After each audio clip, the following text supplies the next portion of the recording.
Alright, YouTube, I'm at home today. Yay! I didn't have to work this weekend. Anyway, look at that cow over there.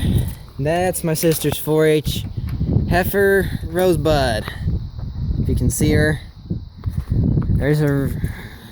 She came out of a heifer, or a cow we had previous year in 4-H named Flowers. So we called her Rosebud. Very fitting name if I think so myself. Anyway, and there's our steer, or her steer I should say, Bob. Anyway, I got a surprise for you.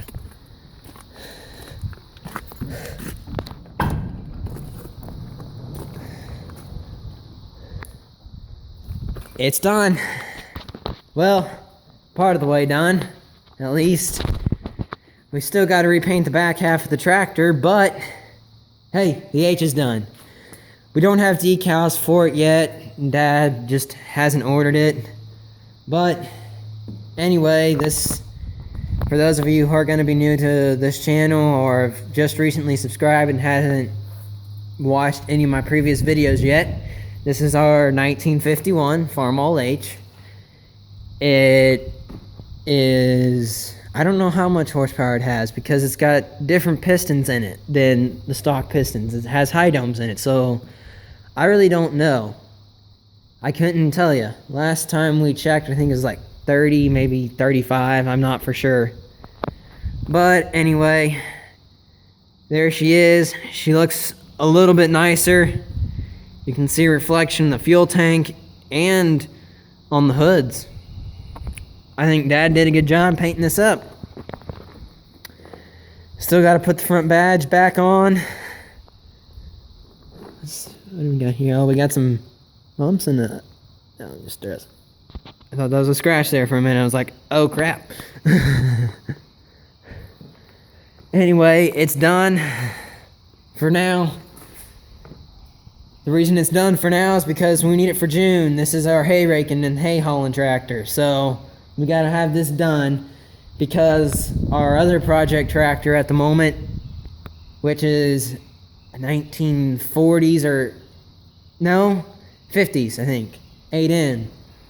It's a rare model too, or it is a rare model because it has, I don't know for sure if it's a rare model or not, but it does have a glass bowl air cleaner on it. But when we bought it, it didn't have the glass bowl on it, so it probably broke somewhere along the line, who knows. But yeah, so we actually got something special for it. This was for my grandpa, who is 90 something years old. Shoot, I forget. I think it's 92 or 93. A lot of the 100 series and up Farmalls, the 100 series to 150 to 150 series had this. It was for the parking brake. This is an aftermarket, of course, but since we run on hillsides, we constantly have to set the parking brake, and when we have a trailer on the back, it gets to be a pain in the butt having to reach down and try and hold the brakes and the clutch in, or trying to hold the brakes in at least while we set the parking brake. So this right here will be nice, because now all you have to do is reach down after you push the brake pedals as far as you can to lock them tight. All this does here is connected to the foot plate on the tractor. And so as you pull up on this lever, once you depress the brake pedals, you pull up on this lever right here, and it pulls up right here on this tab, I guess you could call it, or this hammer is what I'm going to call it at the moment. And it just pushes down on the parking brake. It's very simple.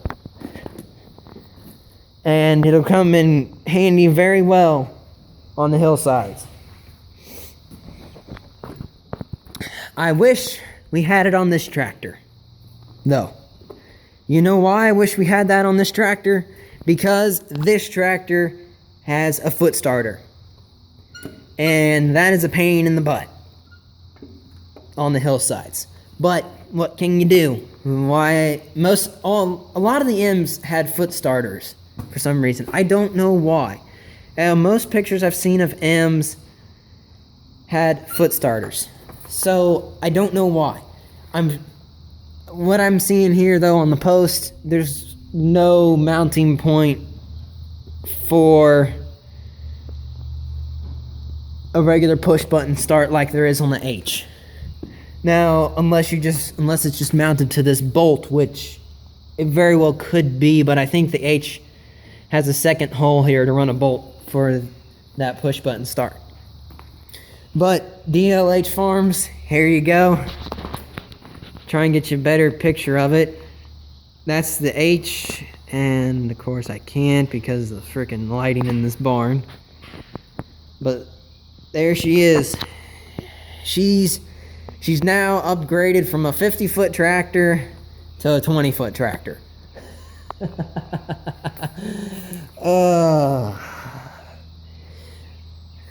She used to be a 50-foot tractor because, well, at 50 feet away, you didn't notice you couldn't really tell we used it.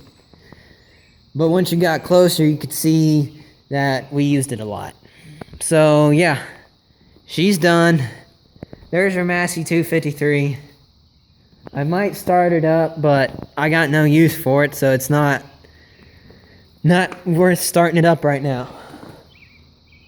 If it wasn't almost 8 o'clock, I'd get the H out and drive it down the road, but I think I'll save that for tomorrow's video. So, that's about it for this video, guys. Thanks for watching. Hope you like the looks of the tractor. Oh yeah, and as you can see, go back and set flash. Not really. As you can see, what we have here is a custom built receiver that my uncle did. We put receivers on these on the M and the H. I'll get you a better view of it on the M. Because we needed it to pull, before we had our hay wagon, which you guys won't see until maybe the summertime, but I highly doubt it, since it's not easy hauling hay in with these old tractors. On hillsides especially. So, anyway, we built it because before we had our wagon, like I said, we had a 25-foot flatbed that was a bumper pull. And the hitches on these older tractors weren't designed to take the weight of a bumper pull trailer pushing down on it. Plus, it was a deck over like this is, and it had a dovetail on it, but it didn't have the full flat ramps, which made it nice for hauling round bales in. You didn't have to worry about them sliding off the back of the trailer. But anyway, it was built for that, but it also is nice for moving our cattle trailer around, which is bumper pull. And as you saw in the previous video, we had a 14-foot bumper pull lowboy trailer that we use for hauling wood. And in the wintertime, it takes us about a whole day to split that trailer load of wood. And hauling in whatever else. If we get mulch for the 4-H calves out here, we use it to haul mulch for them. And right now it's, let's see if I can zoom in. I know this is a bad idea, but actually it's looking pretty decent on my phone. As you can see, it's got fence posts and fencing wire on it right now. Old fencing wire and posts.